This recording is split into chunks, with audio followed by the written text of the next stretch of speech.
A high-ranking administrator for both Dalton and Thornton Township is charged with fraud connected to an alleged bankruptcy scheme. Right here you see Keith Freeman, who sits next to embattled Dalton Mayor Tiffany Henyard, discussing finances at a recent village board meeting. The U.S. attorney accuses Freeman of concealing assets and incomes from his creditors. He faces up to 5 years in prison if convicted.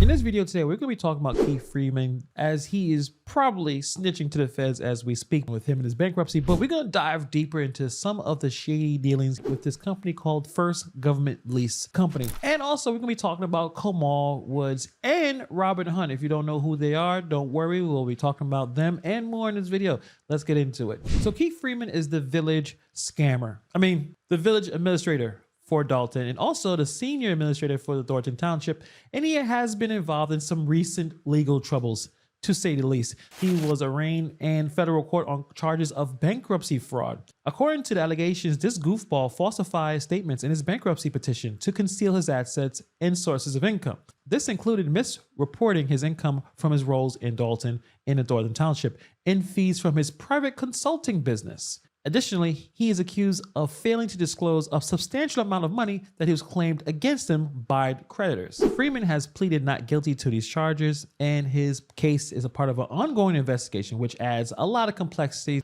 surrounding his professional role and responsibilities. Most likely he is snitching to the feds or could be an informant. Who knows? That's all alleged. I want to dive into this accusations about consulting. So check this out right here in the United States versus Keith Douglas Freeman. And they're breaking down some of the issues that he has done wrong. And this one is very interesting. Freeman received approximately $24,500 in consulting fees from a business located in Northfield, Illinois, Company A, that financed the lease purchase of firefighting and other equipment by municipalities and governmental organizations. Interesting. Consulting. He's getting paid for consulting. This guy is just amazing, isn't he? Let's talk about this company and what they do. We're going to be talking about First Government Lease Company. This company is notorious for exploitative business model targeting financially struggling communities. Everyone knows about that Tahoe that Tiffany spent $150,000 on. If you don't know what I'm talking about, check out this clip right here. But at the end of the day, nobody comes here to argue with you. Nobody at all. There are bills that we have the right to take off. We have the right to make decisions about. You say that you're running it at the end of the day, because this is going to be the narrative. When we go broke, you're going to say, I wasn't even on the bank account. The trustees did it. When at the end of the day, you're making decisions and spending money and then get mad when we don't approve it because it's not financially sound. I sat here and looked at a lease that y'all's paying $149,000 for one of them trucks. You make absolute, that's like when you 19 years old and you go get a car and the interest rate 27%. That makes absolutely no sense. You're Please not making facts. great finance, excuse me? Please state facts. But let me tell you, here it is, dated December 27, 2022, the cash price of a 2023 Chevy Tahoe, $93,216.71. Interest and APR, $55,929.49.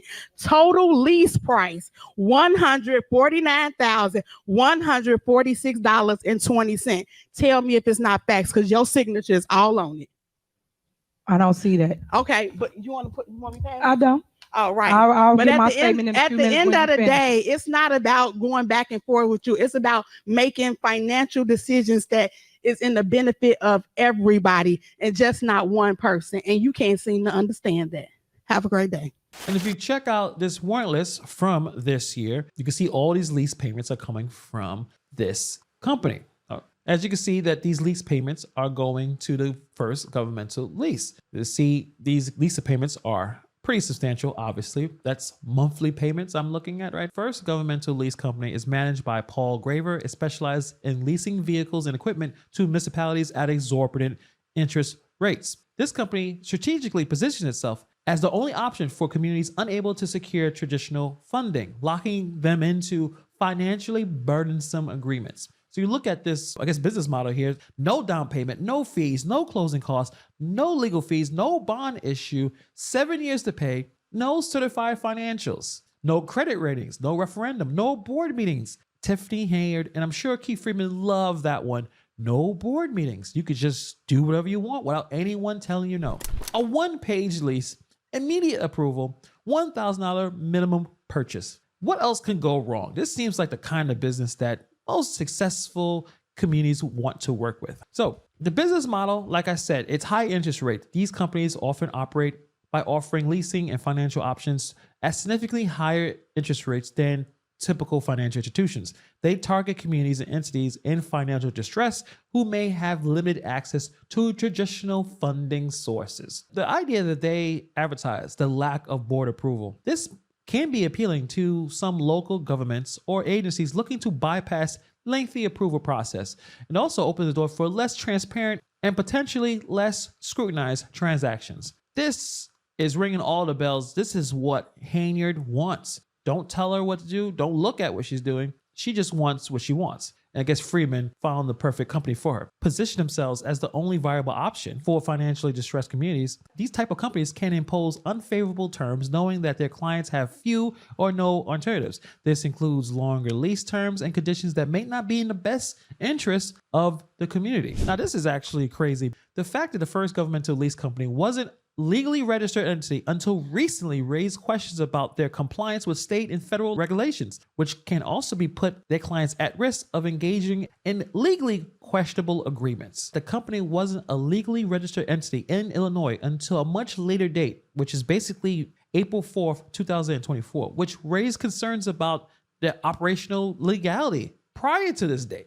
The lack of registration could imply non-compliance with local government regulations, making its contracts potentially problematic. And the thing is also with Paul Graver, he has made a negative name for himself in other states with multiple lawsuits filed against him. These lawsuits suggest that a pattern of behavior that can be indicative of being a shady scumbag, allegedly. And there's even more proof right here that he operates under his own name as a sole proprietor rather than a name that he claims he do business as. As you see right here, he's a bit of a scumbag. Again, allegedly. You see right here, FG was not a registered business entity. It was in fact Paul Graver acting as sole proprietorship. Therefore, Graver was the plaintiff in the circuit court case, and he was not entitled to removal. We wonder if Keith received any compensation from the recent lease signed by the University Park in November 2023. I'm sure the feds will answer that. You see right here, the total cash amount was $269,000. And look at that interest, $53,000. Well, that seems to be very expensive. But, you know, I'm not a governmental expert like Keith Freeman. What do I know? Because remember that there was at one point that these code enforcement vehicles were about to be repossessed. And the question is, did Keith wanted them to be repossessed on purpose so he can go through this first governmental leasing company, get new leases signed? That would make sense to a scumbag like Keith. The government, the vehicles were about to get repossessed that were released in 2019 before Keith was in Dalton. A lot of those vehicles probably had low interest rates and an option to own at the end. But the problem is Keith didn't profit from those leases before he showed up. So you can see why he had such a problem paying for them now. The man wanted to make some consulting money. So point blank, there's a theory out there that Keith Freeman might have received compensation or benefits from the leasing contracts signed by University Park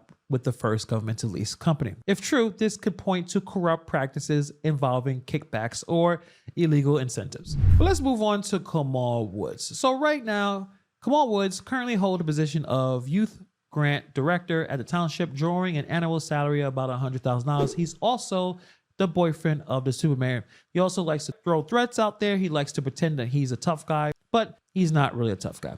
So despite this substantial role as the youth grant director, Woods founded a nonprofit organization called Project B Youth Violence Prevention. Intriguingly, this nonprofit was established right after a significant deposit made by the township into its accounts, leading to some suspicions about the timing and the source of the funds. This venture closely mirrors the operations of another nonprofit under his management, utilizing the name and face of Tiffany Henyard, further complicating the ethical landscape, to say the least. The overlapping interest between his paid role and his nonprofit activities raised some potential concerns about the conflict of interest and the misuse of township resources for personal gain. Now, if you know Kamal Woods and Tiffany Henyard, the one thing they do love is personal gain, not really caring about the community that they're supposed to be serving. So we see right here, Project B Youth Violence Prevention. Oh, if you remember that registered agent, Victor, he's been on many of Kamal Woods' businesses,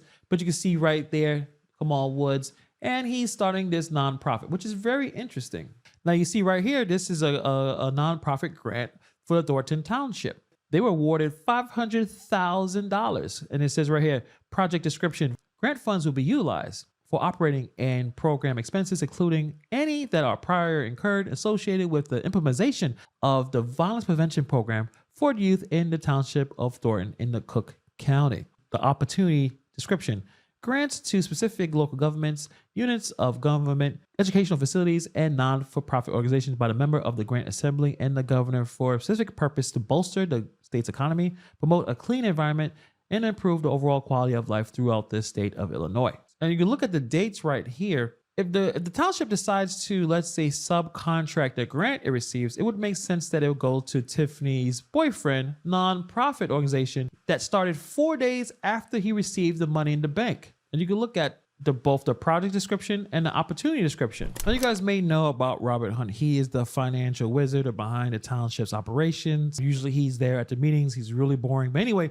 he has his own issues. And it looks like he's registered a company called Simple Government Incorporated in May of 2023. Now, again, it's not directly implicated in any wrongdoing. The formation of his company amidst his role as managing township finances poses some questions about his motivation and potential for conflict of interest. Both Woods and Hunt, through their independent ventures, seem to maneuver within the gray area of ethics, leveraging their positions and connections within the township, potentially at the cost of public trust and the resources of the township. That's what Tiffany Henyard is all about. Enriching herself and her friends and people that she has close to her, not really caring about what's going on with the people. So what do you guys think about this situation? What do you think about Keith Freeman, Kamal Woods, and Robert Hunt? Put it in the comments below. Thank you for taking the time to watch this video, and I'll see you guys in the next video.